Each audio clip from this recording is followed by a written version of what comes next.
Getting your hands on at-home COVID-19 tests has proven challenging recently, but it is a useful tool in fighting the pandemic. However, for those who are blind or visually impaired, they are inaccessible. The National Federation of the Blind says the tests were not made with Braille or other non-visual tools. Members of that organization, though, are hoping to change that. News 19's Kelly Smith explains. Kathy Thompson lives in Madison County. She has been diagnosed with a rare genetic disorder called Usher syndrome. It is the most common cause of deafblindness in the United States. She has type 2 Usher syndrome. Kathy is hard of hearing and visually impaired. Most people can see all the way out to here. I can only see about 18 degrees. I have tunnel vision, and that's retinitis pigmentosa. She recently bought an at-home COVID test after returning from a trip to Maryland. I didn't know when I bought the test I wasn't going to be able to use it by myself. She describes the difficulty of trying to read the result, which showed up as a pink line on a white background. Because with my vision, I need high contrast.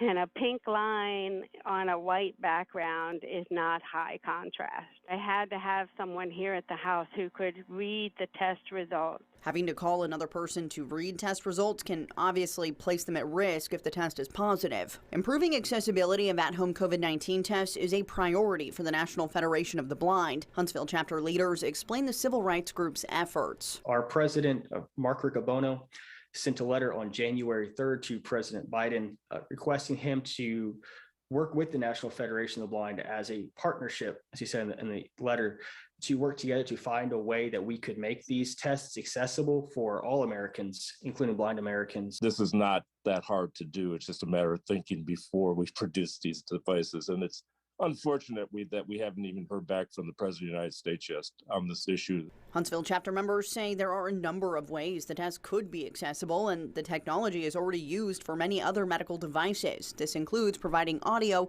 or Braille instructions. Kathy points out this is just the latest challenge related to accessibility during the pandemic that she has had to overcome. Another is transportation. To go and get tested, I would have to decide, because I don't drive, who in my family I was willing to risk possibly getting exposed to COVID. That forced her at times to isolate at home in a more isolating world. Even when she is out, she is finding walls, metaphorical and physical. I could read somebody's lips.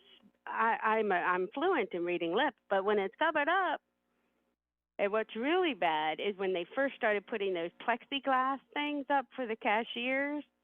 I didn't realize because it's clear. I can't tell you how many times I ran into it with my head or my hand trying to find the hole that I could give them my money. Laughing, she shows her positivity in an incredibly difficult situation. Kathy has this message for the community of North Alabama. In this crazy time that we have with this pandemic, and take a step back, be thoughtful, be caring, be kind. As the world continues its war on COVID-19, another group of fighters is still battling for access. Kelly Smith, News 19. While the organization awaits a response from the federal government regarding testing accessibility, the National Federation of the Blind is using social media to raise awareness about this issue.